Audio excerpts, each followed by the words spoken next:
আকাশবাণী কলকাতা। স্থানীয় সংবাদ পড়ছি সুস্মিতা সেন। বিশেষ খবর হলো, রাজ্য স্কুল সার্ভিস কমিশনের নবম ও দশম শ্রেণীর শিক্ষক নিয়োগের পরীক্ষা নির্বিঘ্নে সম্পন্ন। 2026-এর উচ্চ মাধ্যমিকের তৃতীয় সেমিস্টারের পরীক্ষা আগামীকাল শুরু হচ্ছে। সেমিস্টার পদ্ধতিতে ওএমআর শিটে এমসিকিউ প্রশ্নে এই প্রথম পরীক্ষা নেওয়া হচ্ছে।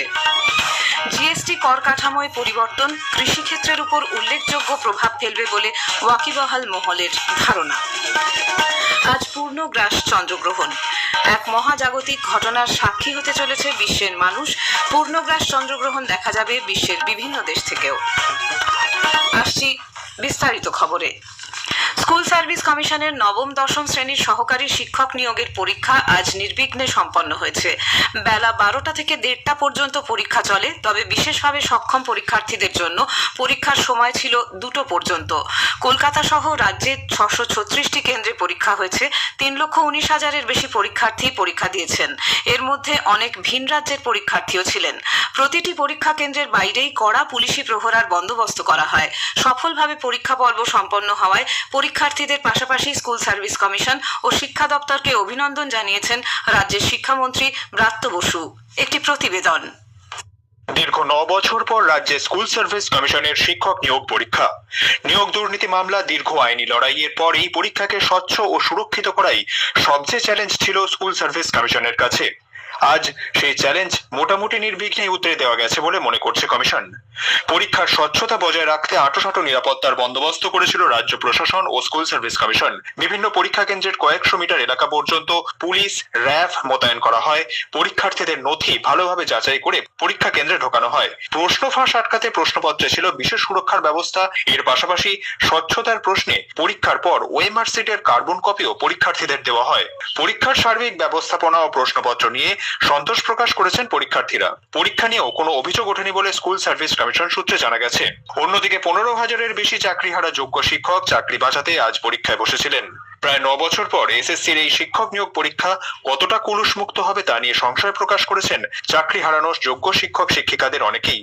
50-এর ওপর বয়স হয়ে গেছে এমন পরীক্ষার্থীরাও আজ চাকরি বাঁচাতে পরীক্ষায় বসেন। প্রতীকী প্রতিবাদ হিসেবে তারা কালো পোশাক পরে পরীক্ষায় বসেন। চাকরিহারা শিক্ষক চিন্ময় মণ্ডল, মেহবুব মণ্ডলরা বলেন, নতুন পরীক্ষার্থীদের সঙ্গে এক অসম লড়াইয়ে নামতে হয়েছে তাদের, কারণ তারা প্রস্তুতির সময়ই পাননি। আবার নতুন পরীক্ষার্থীদের অনেকের বক্তব্য, তাদের ক্ষেত্রে এই প্রতিযোগিতাও অসম, কারণ চাকরিহারা যোগ্য শিক্ষকরা নম্বরের ক্ষেত্রে যে বাড়তি সুবিধা পাবেন সেটা নতুন পরীক্ষার্থীরা পাবেন না। সুমন মুখোপাধ্যায়, আকাশবাণী সংবাদ, কলকাতা। এদিকে শিক্ষক সংগঠন শিক্ষানুরাগী ঐক্য মঞ্চের সাধারণ সম্পাদক কিঙ্কর অধিকারী বলেছেন, এসএসসি পরীক্ষা নিয়ে অপরাধের কোনো প্রমাণ না থাকা সত্ত্বেও যোগ্যদের পুনরায় পরীক্ষার সম্মুখীন হতে হলো, এটা অত্যন্ত দুর্ভাগ্যের বিষয়। কোনো একজনও যোগ্য শিক্ষক বা শিক্ষাকর্মী বঞ্চিত হলে তার সম্পূর্ণ দায় রাজ্য সরকারের। বঙ্গীয় শিক্ষক ও শিক্ষাকর্মী সমিতির সাধারণ সম্পাদক স্বপন মণ্ডল বলেছেন, পরীক্ষা মোটামুটি শান্তিপূর্ণভাবে সম্পন্ন হয়েছে, তবে অনুপস্থিতির হার লক্ষণীয়। এই পরীক্ষার ভবিষ্যৎ নিয়ে অনেকেই অনিশ্চিত থাকার কারণেই হয়তো এই ঘটনা ঘটেছে। 2026-এর উচ্চ মাধ্যমিকের তৃতীয় সেমিস্টারের পরীক্ষা আগামীকাল শুরু হচ্ছে। সেমিস্টার পদ্ধতিতে ওএমআর শিটে এমসিকিউ প্রশ্নে এই প্রথম পরীক্ষা নেওয়া হচ্ছে। এবার পরীক্ষার্থীর সংখ্যা 6,60,000। এবছর ছাত্রদের থেকে ছাত্রীদের সংখ্যা প্রায় 79,582 জন বেশি। পরীক্ষার্থীদের মধ্যে ছাত্রদের হার 43.97%, ছাত্রীদের হার 56.03%। 8 তারিখ থেকে পরীক্ষা শুরু হয়ে চলবে 22 তারিখ পর্যন্ত। সকাল 10টা থেকে 11:15 পর্যন্ত পরীক্ষা চলবে। সঙ্গীত, দৃশ্যকলা ও বৃত্তিমূলক বিষয়ের পরীক্ষা চলবে 10টা থেকে 10:45 পর্যন্ত।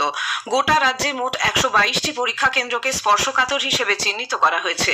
অন্য বছরের মতো এবছরও বাংলা, ইংরেজি, হিন্দি ও অলচিকি এই 4 ভাষায় প্রশ্নপত্র হচ্ছে। উল্লেখ্য, সেপ্টেম্বরের পরে মার্চে ফের উচ্চ মাধ্যমিকের চতুর্থ সেমিস্টারের পরীক্ষা। 2টি পরীক্ষার প্রাপ্ত নম্বরের যোগফলেই উচ্চ মাধ্যমিকের ফাইনাল রেজাল্ট দেওয়া হবে। জিএসটি কর কাঠামোয় যে বড় পরিবর্তনের ঘোষণা করা হয়েছে, আগামী 22 তারিখ থেকে তা কার্যকর হতে চলেছে। এই পরিবর্তন কৃষিক্ষেত্রের উপর উল্লেখযোগ্য প্রভাব ফেলবে বলে মনে করছে সংশ্লিষ্ট মহল। একটি প্রতিবেদন।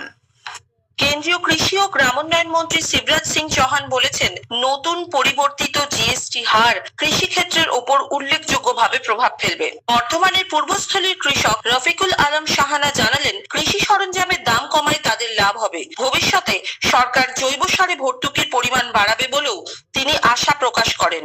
কেন্দ্রীয় সরকার বা রাজ্য সরকার এরা মিলে যে জিএসটি কমিয়েছে জৈব সারের উপর, একই সঙ্গে কৃষি যন্ত্রপাতির উপর, আমি আশা করব চাষিরা যাতে আরো বেশি বেশি জৈব সারে আগ্রহী হয়, তার জন্য যে ভর্তুকি কেমিক্যাল ফার্টিলাইজারে দিচ্ছেন সেই ভর্তুকিটা জৈব সারের উপর দেওয়া হোক, যাতে মানুষ জৈব সারে আরো বেশি উৎসাহী হয় এবং তাতে পরিবেশ দূষণমুক্ত হয়, মানুষের স্বাস্থ্য ভালো হয়, প্রকৃতির স্বাস্থ্য ভালো হয়। অন্যদিকে নদিয়া জেলার বীরপুরের কৃষক মনিবর রহমান কৃষি সরঞ্জাম ও জৈব সারে জিএসটি কমানো কেন্দ্রীয় সরকারের এক যুগান্তকারী সিদ্ধান্ত বলে মনে করেন। কেন্দ্র সরকারের জিএসটি কমাতে ক্ষুদ্র চাষি এবং বৃহৎ চাষি সবারই লাভবান হয়েছে, যেমন জৈব সারের দাম কমেছে, তারপর ট্র্যাক্টরের দাম কমেছে, এতে আমরা প্রচন্ড উপকৃত হয়েছি। এটা যুগান্তকারী সিদ্ধান্ত সরকারের। জৈব সারের দাম কমাতে আমাদের উপকার হয়েছে বলতে, রাসায়নিক সার দেওয়াতে জমিগুলো সব ক্ষতি হচ্ছে, বিশাল ক্ষতি হচ্ছে চাষ।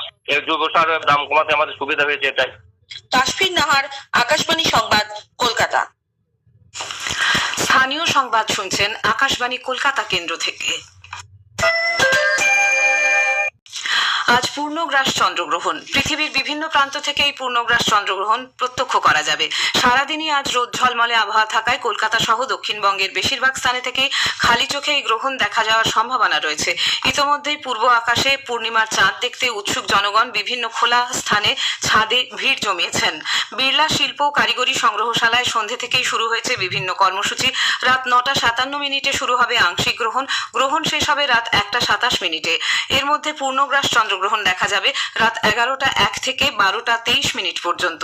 এদিকে পশ্চিমবঙ্গ বিজ্ঞান মঞ্চ শিবপুর বিজ্ঞান কেন্দ্রের পক্ষ থেকে টেলিস্কোপের সাহায্যে এই দৃশ্য দেখানোর ব্যবস্থা করা হয়েছে। মানুষকে কুসংস্কার মুক্ত হওয়ার জন্য তারা আহ্বান জানান। এই বিষয়টিকে কেন্দ্র করে গুগল জিপিএস এর মাধ্যমে চন্দ্রগ্রহণের ফটোগ্রাফি প্রতিযোগিতার আয়োজন করা হয়।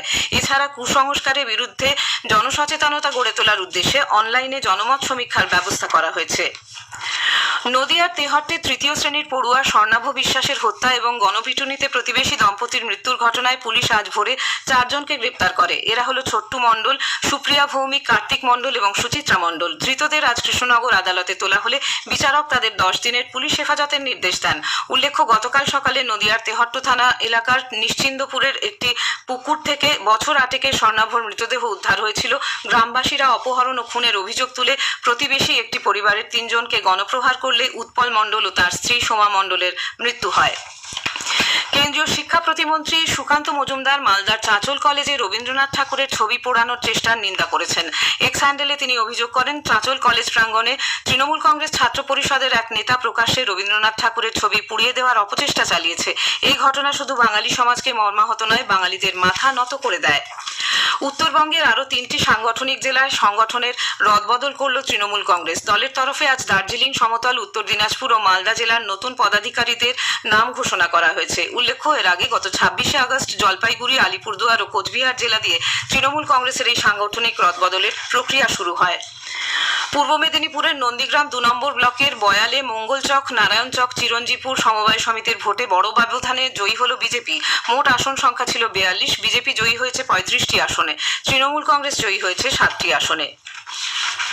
শেষ করার আগে স্থানীয় সংবাদের বিশেষ কিছু অংশ আরেকবার। রাজ্য স্কুল সার্ভিস কমিশনের নবম ও দশম শ্রেণীর শিক্ষক নিয়োগের পরীক্ষা নির্বিঘ্নে সম্পন্ন। 2026-এর উচ্চ মাধ্যমিকের 3য় সেমিস্টারের পরীক্ষা আগামীকাল শুরু হচ্ছে। সেমিস্টার পদ্ধতিতে ওএমআর শিটে এমসিকিউ প্রশ্নে এই প্রথম পরীক্ষা নেওয়া হচ্ছে। স্থানীয় সংবাদ শেষ হলো। এরপর খেলার খবর 8:10।